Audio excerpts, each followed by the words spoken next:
certidão que declaro aberta esta sessão solene comemorativa do Jubileu de Ouro da Academia Pernambucana de Letras Jurídicas. Passo a palavra ao cerimonialista para dar continuidade a esta solenidade. Convidamos também a vice-presidente do Tribunal Regional Federal da Quinta Região, desembargadora federal Joana Carolina. Neste ato, a desembargadora está representando o presidente Dr. Roberto Machado e ela também é membro da PLJ.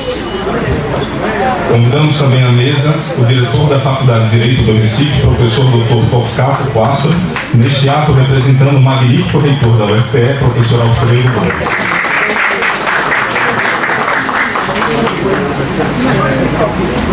Também convidamos à mesa o desembargador federal Manuel Errar, vice-presidente da PLJ.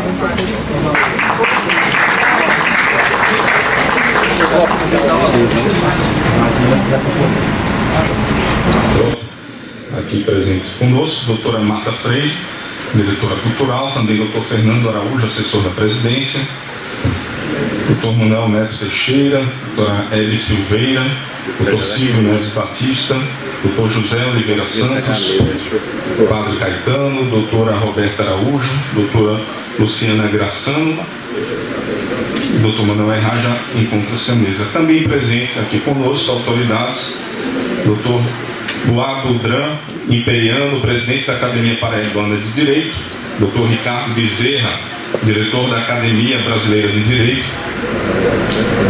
Também aqui conosco, coordenadores científicos da Faculdade Brasileira de Tributação do Polo Recife, Fernanda Pessoa e Igor Gomes, procurador de Justiça, doutor Ricardo Coelho, presidente do Instituto Histórico Geográfico de Pernambuco, doutor George Cabral, também a doutora Márcia Balazeiro Coelho, representando o Procurador-Geral de Justiça de Pernambuco, doutor José Paulo Cavalcante. Também aqui conosco a doutora Elizabeth Veiga, Procuradora Regional do Trabalho.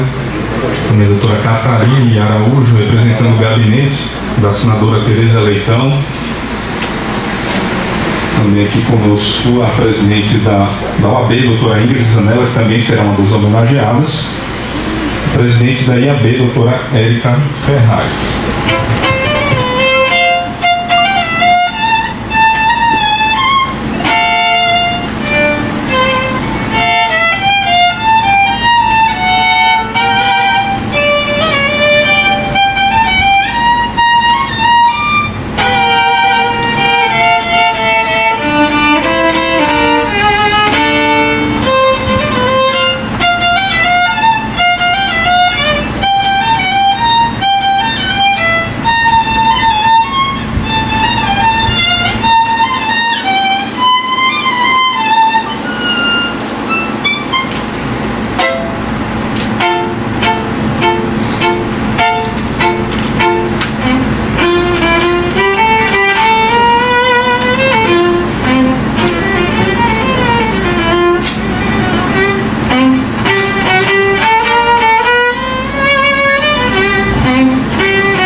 Ministério Público. Eu fui do Ministério Público também, professor, então ainda me sinto também integrante. Queria cumprimentar também a desembargadora, vice-presidente do Tribunal Regional Federal, aqui da região, a desembargadora federal Joana Carolina. Deixo um abraço para o doutor Fernando Amorim, querido amigo, conheci também lá da minha terra, Bahia. Cumprimentar também Sua Excelência, o diretor da Faculdade de Direito Recife, o professor Dr. Pato Castro, nesse ato representando o magnífico reitor, o professor Alfredo Gomes.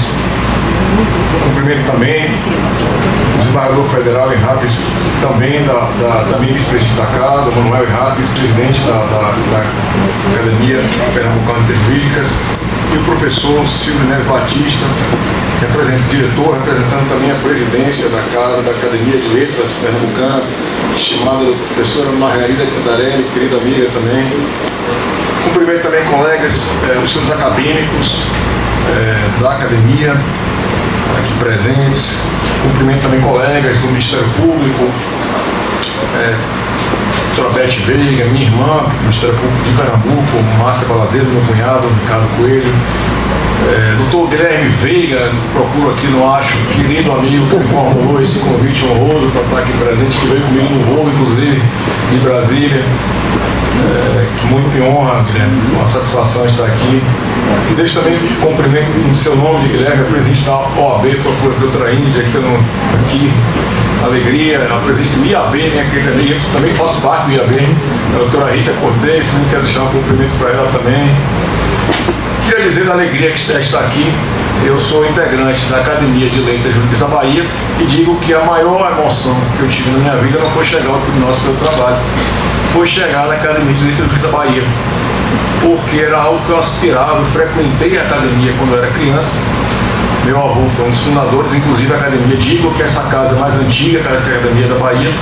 A Academia da Bahia, e meu presidente Ricardo não pode me ouvir, mas a Academia da Bahia é de 1983 e aqui é de 1976. Aqui antecede a fundação lá pelo professor Orlando Gomes.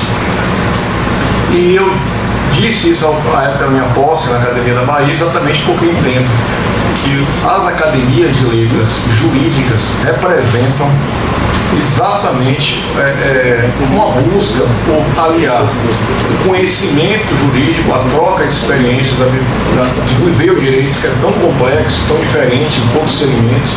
Eu passei pela advocacia, passei por 13 anos, 8 na advocacia e por 13 anos no Ministério Público, há 5 anos no TST. E a realidade de cada lugar desse, a realidade era completamente diferente em relação não só ao convívio jurídico, como a própria compreensão que se dava ao direito.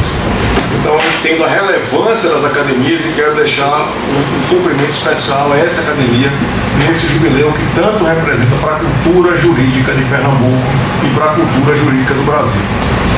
O processo estrutural, que é exatamente que eu pesquisei para o doutoramento, ele tem uma outra proposta, que é uma proposta de reconhecer que existem ações, existem demandas, pela natureza, pela complexidade com que elas se apresentam, elas não vão ter resposta nem em um processo de 30 anos, nem em um processo de 50 anos, porque são ações que demandam mudança de cultura da sociedade, mudança de natureza estrutural.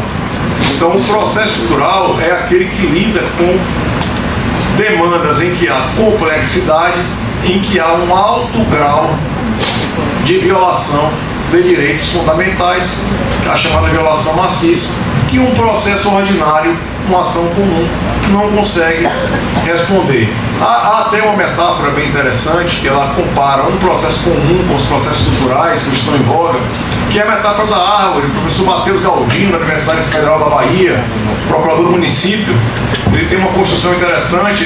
Ele é da Universidade do colega Fred Dier, também construiu a teoria no Brasil, que ele analisa um processo comum a partir de uma árvore, que ele analisa que um processo comum você atinge as raízes, os galhos, as folhas de um processo, ao passo que a ideia do processo estrutural é atingir as raízes.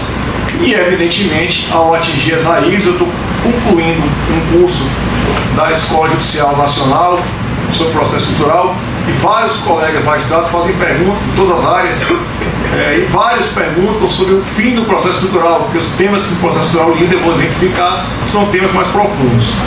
Então a ideia de uma árvore é identificar que se um processo comum atinge as folhas e os galhos, pode até avançar, o processo estrutural ele atinge uma ideia de raízes, ou seja, um litígio com causas estruturais e um litígio que atinge uma quantidade de pessoas massiva a partir de violação de direitos fundamentais. A construção da teoria do processo estrutural ela não é nova. No Brasil tem a frase do Mangabeira que fala que se o mundo acabar, se dizia muito em relação à Bahia também. A Bahia ficava sabendo 20 anos depois, né? Então a Bahia e a cultura jurídica brasileira, às vezes, elas espelham doutrinas estrangeiras que nós já aplicávamos com outra nomenclatura, ou existe um delay no próprio vivenciar a doutrina. A doutrina do processo estrutural é uma doutrina que começou nos anos 60 nos Estados Unidos, muito voltada para a ideia dos direitos civis. Então você tinha um problema que era um racismo estrutural, um segregacionismo, e esse racismo ele não era somente na convivência social, ele estava enraizado na sociedade, nas estruturas institucionais.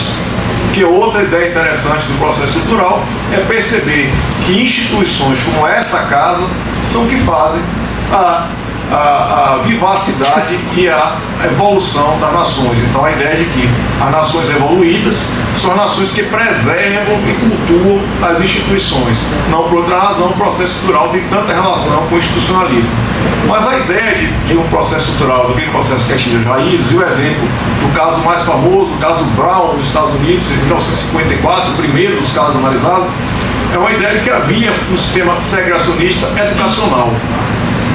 Então você tinha uma escola em que o material acadêmico era segregacionista, você tinha um professor formatado e formado a partir de uma cultura segregacionista, você tinha toda uma estrutura pensada no racismo.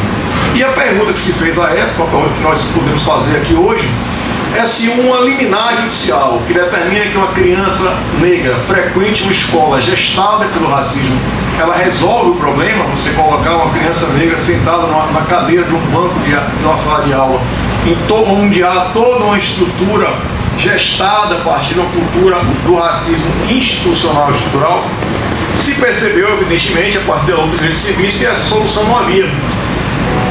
Até porque, mais uma vez, os provimentos jurisdicionais sequer eram cumpridos.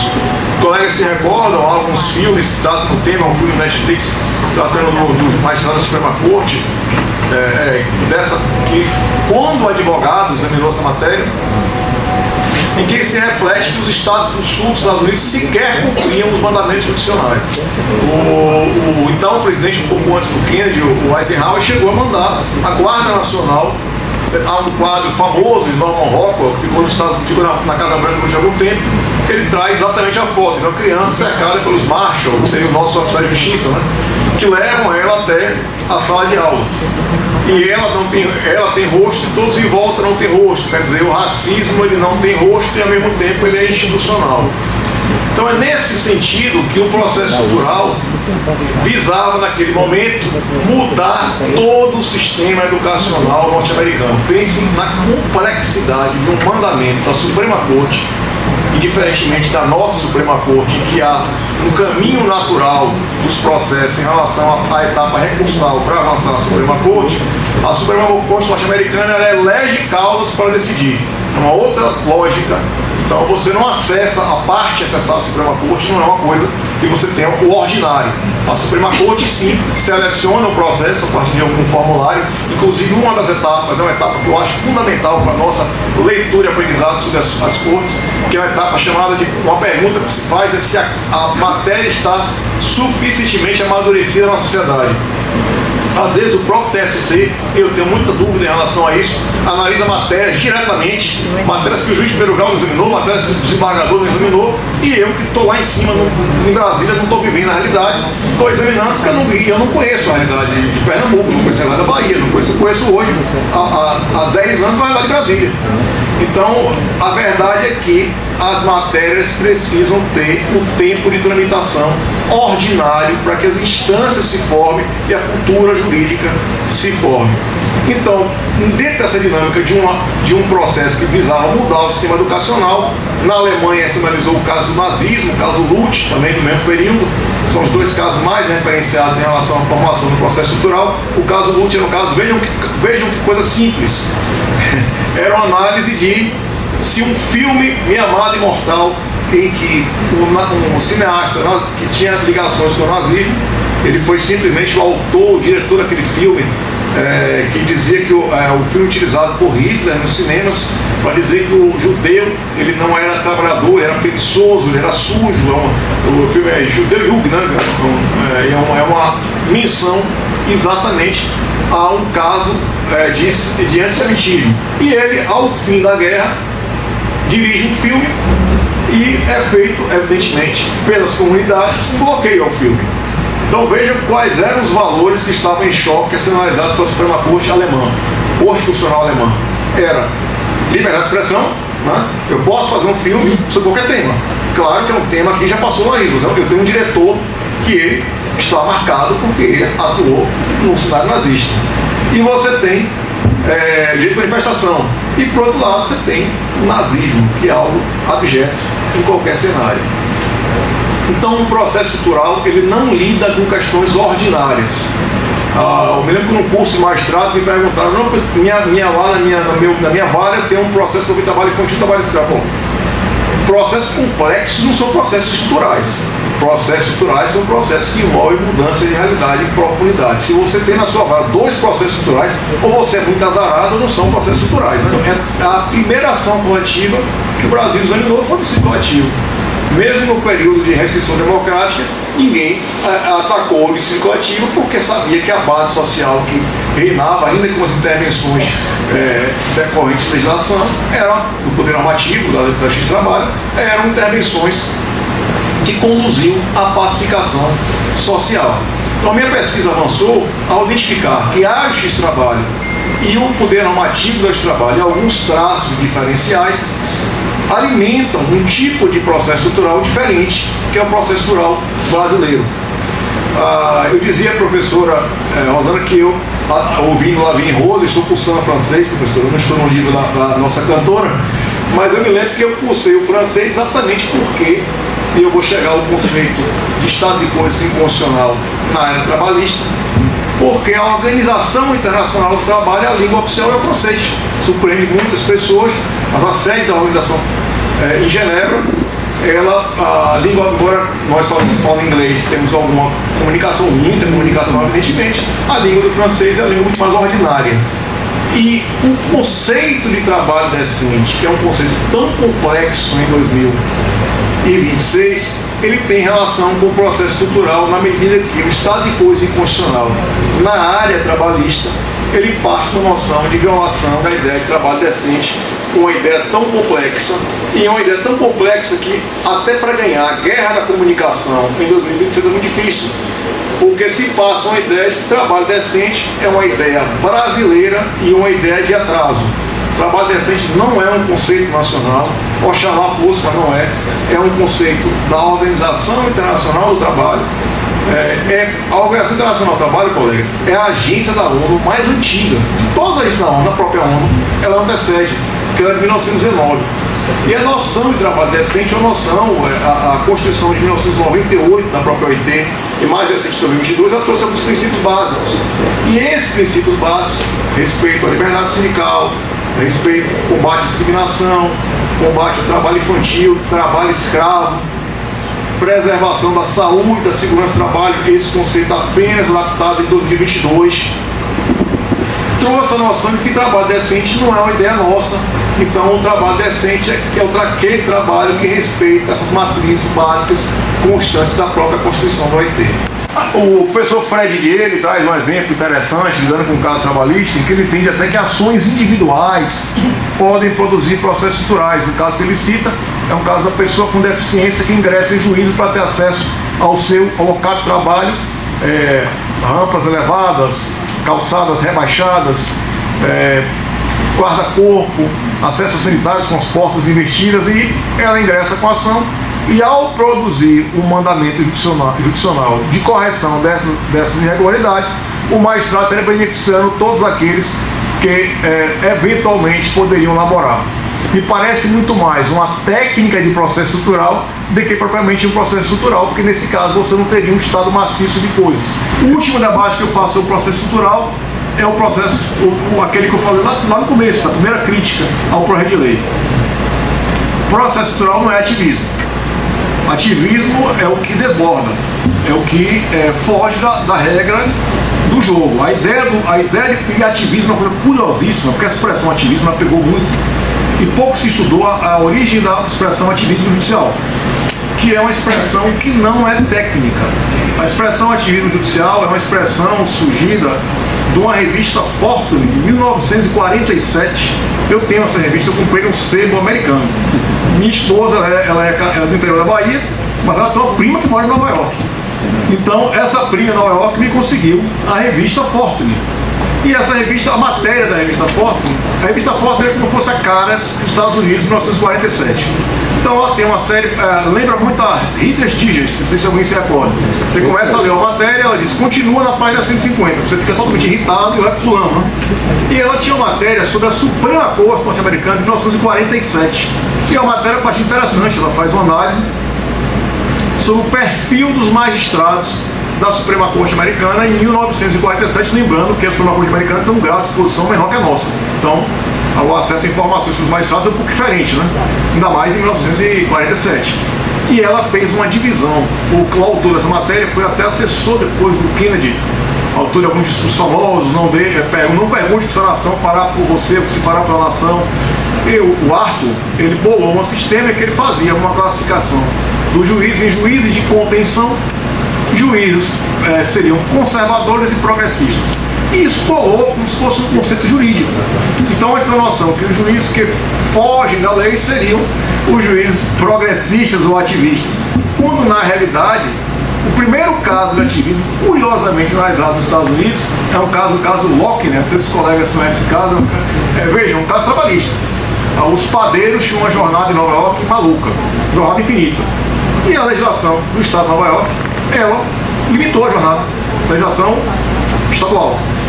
Foi até a Suprema Corte Americana, a Suprema Corte Americana invalidou a lei, por entender que a lei ela violava o princípio de liberdade econômica, etc. E também o americano ele tem uma ligação direta sempre com a liberdade também em relação ao acesso à ampla defesa. Quase tudo cai em ampla defesa. O fato é que o primeiro caso de ativismo é um caso que restringiu direitos, ao contrário do que se imagina. O fato é que o processo estrutural ele é um convite a que todos participem da solução. Ao todos participarem da solução, se reduz o poder de magistrado, se reduz o poder do órgão estatal e se assegura muito mais uma jurisdição democrática. Claro, evidentemente, que em alguma medida o Estado estará sempre exercendo o seu poder de dizer o direito, mas com uma legitimidade muito maior da que hoje acontece. Eu queria agradecer pela oportunidade e mais uma vez parabenizar a academia. Aqui a presença do Dr. Eduardo Dantas, presidente da Associação Pernambucana de Direito Médico e Saúde. Também conosco a magnífica reitora da FAFIRE, a irmã Maria das Graças. Senhoras e senhores, nesse momento convidamos o palestrante e advogado Guilherme Veiga para tecer suas palavras. Muito boa noite, é um prazer estar aqui e gostaria de saudar a mesa na pessoa da doutora Rosana Greenberg, que me fez esse convite para vir hoje palestrar e também para ser agraciado como membro benemérito da Academia Pernambucana de Letras Jurídicas. É uma grande alegria estar aqui hoje, voltar à minha terra natal.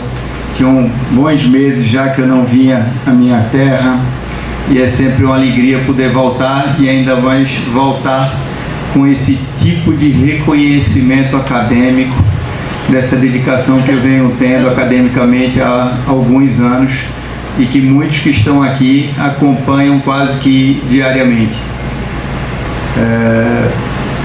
Para agilizar um pouco a fala que irei fazer hoje, eu só farei uma nominação de algumas pessoas aqui presentes que são muito importantes na minha vida.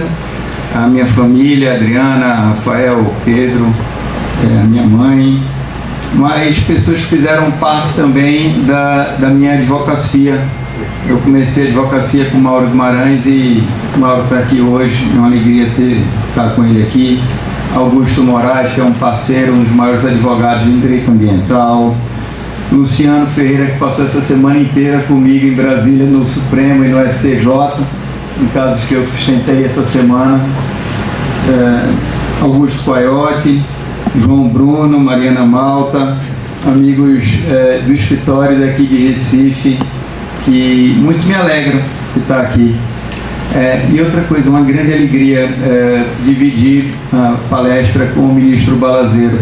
Eu coordenei com o ministro Balazeiro um livro sobre processo estrutural, e esse livro teve a participação do presidente do Supremo, do vice-presidente Supremo, na verdade dos maiores doutrinadores de processo estrutural do Brasil, e eu e o ministro Balazeiro tivemos a alegria de lançar esse livro lá no Supremo, uma linda festa. Com relação à magistratura, eu queria registrar a presença de duas pessoas, o juiz Marcos Vinícius, que está aqui presente, e a desembargadora Joana Carolina, e vocês vão entender ao longo da minha palestra o motivo, inclusive, pelo qual eu os nomino. Eu tenho uma admiração incrível por esses magistrados, que são, na verdade, o exemplo da magistratura a ser seguida. Minha palestra será sobre mediação nas cortes superiores.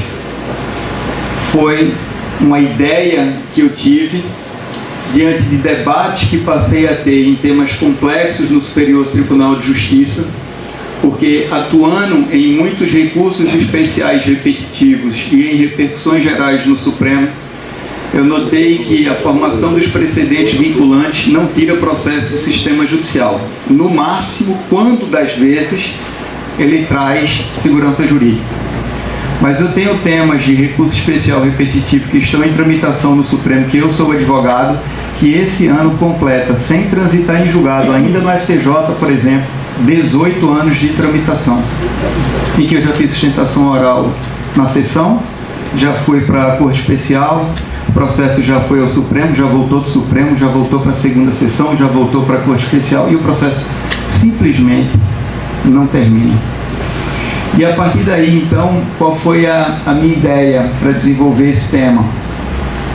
Não apenas justificar a possibilidade de se fazer acordos e mediações em processos privados ou entre duas partes num caso concreto. Por que não utilizar a metodologia da formação dos precedentes e aplicar ela na mediação? De que forma? Da seguinte forma: identificamos um processo estrutural, um problema estrutural ou problemas de massa, com litígios em massa, e selecionamos um caso que está em tramitação no Supremo, ou no TST, ou no STJ, sobre aquela determinada matéria, e pensamos esse caso para dizer: vamos instaurar uma mediação da tese nacional. E chamar então os principais atores que tenham representatividade adequada, que é diferente de apenas ter legitimidade, para debater numa corte superior como solucionar um problema que se arrasta há muito tempo. O embrião dessa medida foi um acordo na jurisdição constitucional envolvendo cadernetas de poupança. Esse acordo foi pioneiro e tiveram desse acordo outros acordos sendo feitos no amadurecimento desse. Curiosamente, num tema que advoga no STJ e que tem muita ligação com Pernambuco, que é o seguro habitacional do prédio caixão, que são esses prédios que pessoas absolutamente humildes sonharam com a casa própria e acreditaram que estavam adquirindo o sonho da casa própria, compraram o pesadelo do desmoronamento. Como solucionar? Porque de caso em caso, de processo em processo e de milhares e milhares de recursos, a gente não vai avançar. Então, tivemos uma ideia inovadora dentro do STJ, que foi pensar um caso e, a partir desse caso, instaurar uma mediação nacional do seguro habitacional para criar um acordo guarda-chuva e, a partir desse acordo guarda-chuva, as ações individuais puderem aderir a esse acordo guarda-chuva e aí sim tirar do sistema judicial, por meio de acordo guarda-chuva, a solução de diversos problemas de pessoas carentes, inclusive do estado de Pernambuco. Com todo tipo de dificuldade, porque toda vez que se inova, e se inova numa jurisdição de corte diversa, ela se torna muito difícil. Mas os ganhos em potenciais superaram as dificuldades que nós tivemos. Criamos o primeiro acordo entre STJ, TRF e TJ de Pernambuco, no qual os tribunais se uniram para criar termos de cooperação, porque existiu inclusive dificuldade de quem homologaria esses acordos diante de uma disputa sobre competência jurisdicional.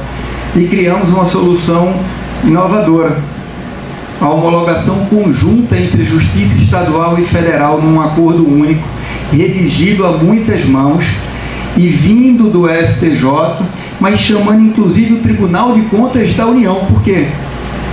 Porque quando se faz um acordo com servidores públicos, com entidades públicas, quando o acordo dá certo, louros a instituição. Mas lá na frente, quando alguém quer questionar esse acordo, é o CPF de um servidor e a vida de um servidor que está em jogo.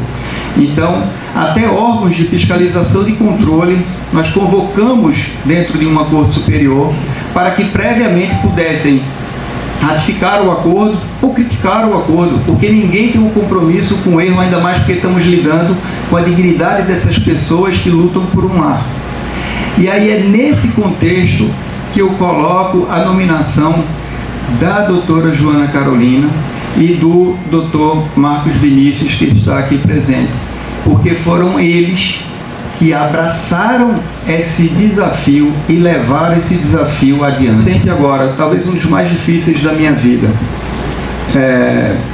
Eu trabalhei na ADC 87 do Supremo, que é Marco Temporal dos Indígenas.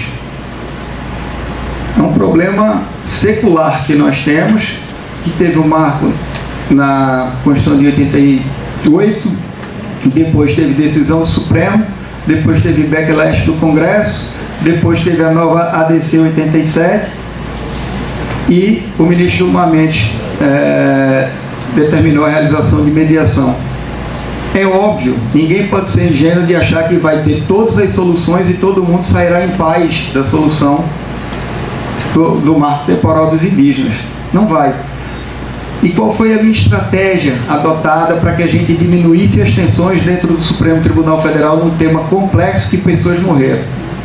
Em vez da gente discutir a constitucionalidade e a inconstitucionalidade do marco temporal, até porque sobre a constitucionalidade a gente não pode transacionar, por que a gente não discute sobre o procedimento administrativo regulatório? Para que a gente estabeleça prazos, para que a gente consiga estabelecer qual é a área mínima por indígena dentro de cada assentamento. E a partir daí, a gente desenvolve soluções criativas que distensionam e conseguimos fazer acordos maravilhosos dentro do Supremo Tribunal Federal nessa situação. Tem muito mais a ser dito sobre isso, mas por hoje eu queria dizer só o que é que eu avancei depois desse livro. Depois desse livro, eu decidi pesquisar metodologicamente como se fundamenta a possibilidade de acordos dentro de ações de controle concentrado de constitucionalidade. E terminei agora o desenvolvimento dessa tese sob a orientação do presidente do Supremo Tribunal Federal, o ministro Luiz Edson Fachin, uma tese que metodologicamente eu desenvolvi não apenas como justificar e limitar e balizar os acordos em ações de controle concentrado e constitucionalidade, mas mais do que isso, como o ministro Balazeiro muito bem colocou, sobre as audiências públicas, elas não são, na minha visão, mais suficientes diante da complexidade social que estamos vivendo, dos desacordos morais razoáveis e das novas tecnologias. E a partir daí eu fundamento a possibilidade de, dentro do Supremo Tribunal Federal, nas ações de controle concentrado, a gente possa fazer instrução dos fatos constitucionais para a própria produção do conhecimento dentro da Suprema Corte, para que aí sim a decisão possa ser muito mais dialogada e muito mais plural. E a partir também dessa instrução, poderemos, inclusive, optar por uma autocontenção qualificada da Suprema Corte, devolvendo a matéria para o Poder Legislativo ou o Poder Executivo. Então, esse livro, o ministro Fachin acabou de, para minha alegria, fazer o prefácio. Eu devo lançar esse livro nesse segundo semestre lá no Supremo Tribunal Federal, mas queria deixar aqui o registro desse tema que eu tenho pesquisado há bons anos, mas também registrar da alegria de estar aqui em Pernambuco e do carinho que eu tenho recebido de todos vocês. Muito obrigado.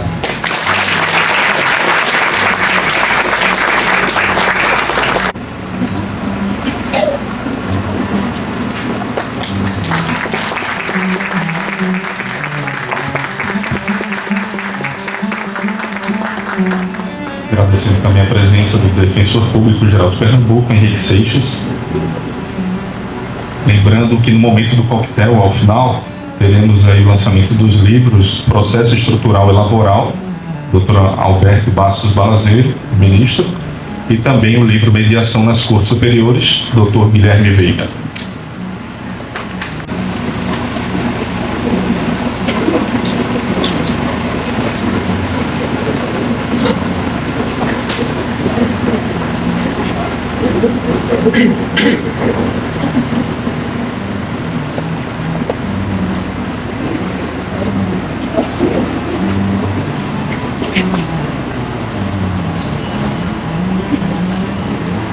Essa homenagem é reconhecimento pelos relevantes serviços prestados à sociedade pernambucana, principalmente aos mais carentes, bem como operadores do direito do nosso Estado. Recebam o reconhecimento da PLJ.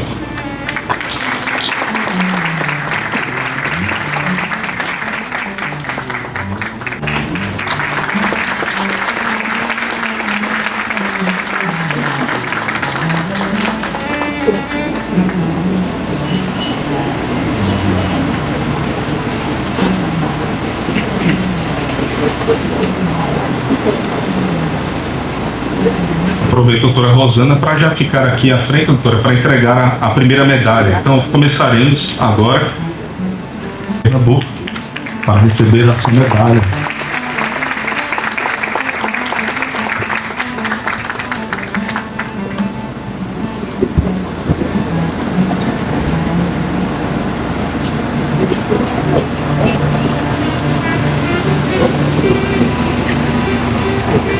Por gentileza, doutor Henrique Mariana, aqui para entregar.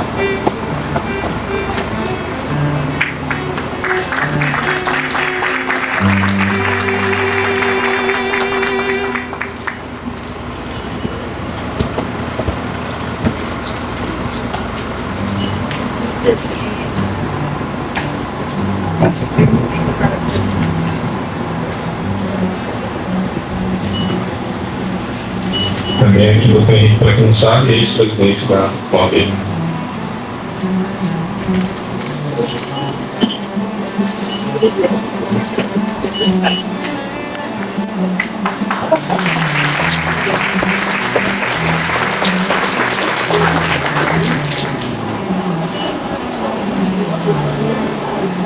Pega aí o som.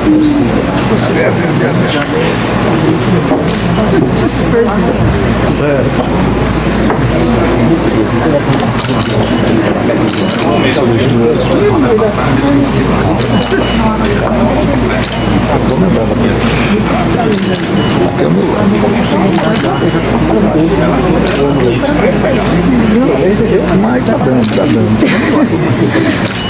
E assim.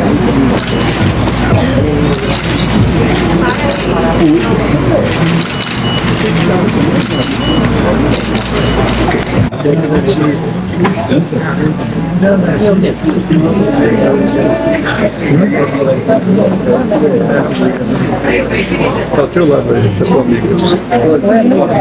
Tua amiga tá lá.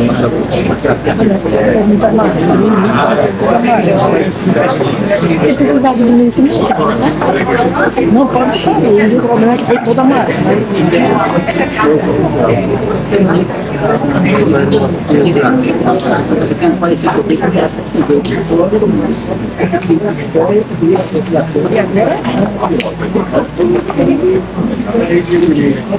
Doutora Rosana, dê um passo para frente, por favor. Obrigado.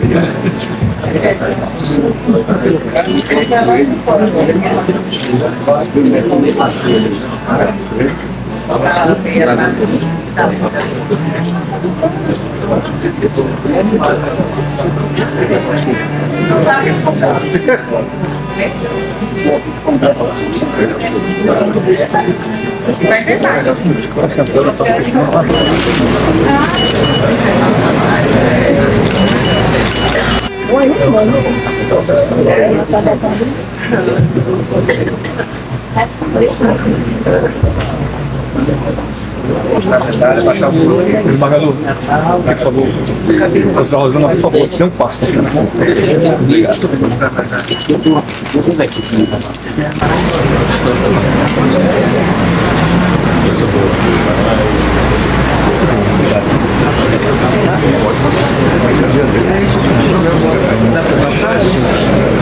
Desculpa, tá?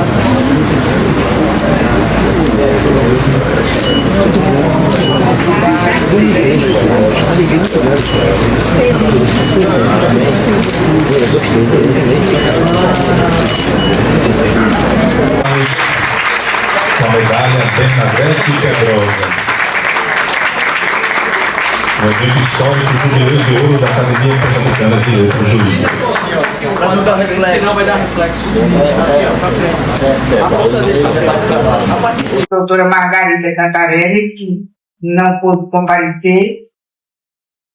Doutor Manuel Errar, meu vice-presidente na Academia de Letras Jurídicas. Ministro Balazeiro, da Eleição Palestra. A nossa desembargadora federal, o TRE, a toda a liberdade, diretor da Faculdade de Direito, o Marcelo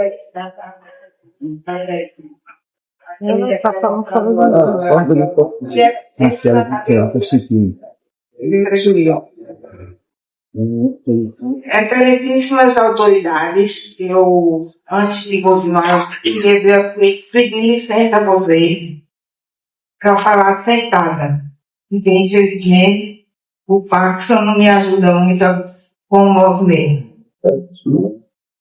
Membros da magistratura federal e estadual, Ministério Público Federal e Estadual, Defensoria Pública, procuradores, advogadas e advogados, ilustres acadêmicos e acadêmicas dessa respeitada instituição, é celebrar uma trajetória construída pela inteligência, pela cultura, pelo compromisso com o direito e pela dedicação de homens e mulheres que compreenderam a importância da palavra como instrumento de justiça, civilização e transformação social.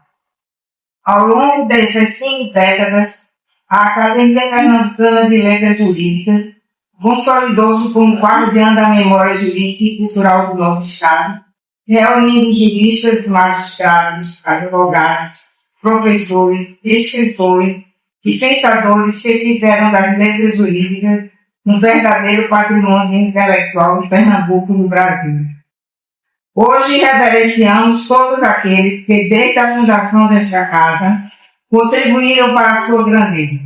Acadêmicos, colaboradores que deixaram suas marcas na história da Academia, ex-presidentes, destacando-se entre eles Luiz Andrade Oliveira, que infelizmente, por motivos de saúde, não pode estar conosco,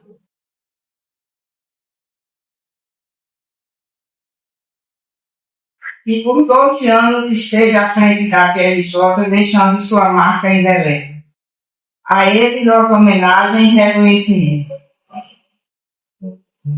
Todos eles sempre guiados pela ética, pela ciência jurídica e pelo amor à arte negra.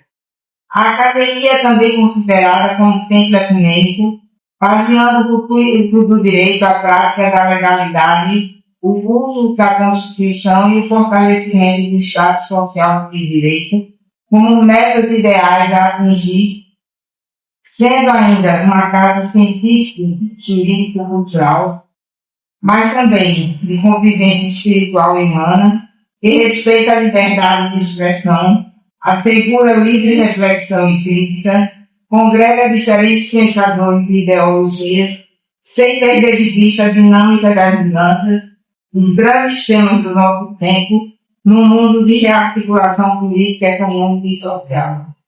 Em termos de tantas transformações significativas, esta academia reafirma sua missão de estimular o pensamento jurídico, preservar a tradição intelectual e inspirar as novas gerações a compreenderem que o saber é uma das mais elevadas formas de servir a sociedade. Impossível em tão pouco tempo descrever tudo que tem sido feito para o agradecimento desta academia. Nesses quase 4 anos à frente da PLJ, foram realizados muitos eventos, debates e palestras sobre os mais diversos temas. Homenageamos os fundadores e patronos, celebrações de fatos históricos do cenário jurídico brasileiro, a exemplo do evento de 80 anos, 35 anos da Constituição Cidadã em 88, e um Congresso Nacional das Academias de todo o Brasil, tendo a honra de sediar aqui no Recife, em 2020, agosto. Além disso, foi publicado o primeiro livro jurídico totalmente editado pela nossa academia, cujo exemplar será associado hoje. Atualizamos os estatutos da academia e elaboramos o primeiro regimento interno que não existia e que se encontra no cartório para o devido registro para ser pronto hoje, provavelmente no início da próxima semana. Nesta tarde especial, nosso coração se enche de orgulho pela história construída e ao mesmo tempo de esperança pelo futuro que continuaremos predejando. Esta casa possui patrões e titulares fundadores da mais alta espírito e com relevantes serviços prestados à sociedade e à causa do direito internacional. Encontram-se aqui pessoas comprometidas com o humano, o social e o desenvolvimento de uma sociedade mais justa e econômica. A todos que fazem parte dessa caminhada e a todos que integraram a minha diretoria, tanto na primeira gestão quanto na segunda gestão, minha mais sincera gratidão. Gostaria de ressaltar nosso agradecimento à APL, na pessoa de sua atual presidente, professora Margarida Cantarelli, hoje aqui representada por professor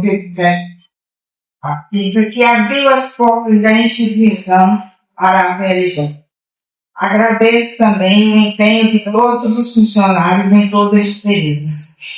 Do mesmo modo, minha eterna gratidão à querida amiga Bélia Escora, pela sua dedicação e empenho em me ajudar nas minhas duas gestões e cujo inestimável apoio foi fundamental na condução dos trabalhos realizados. Sejam todos muito bem-vindos à celebração dos 50 anos da Academia Pernambucana de Direito. Muito obrigado.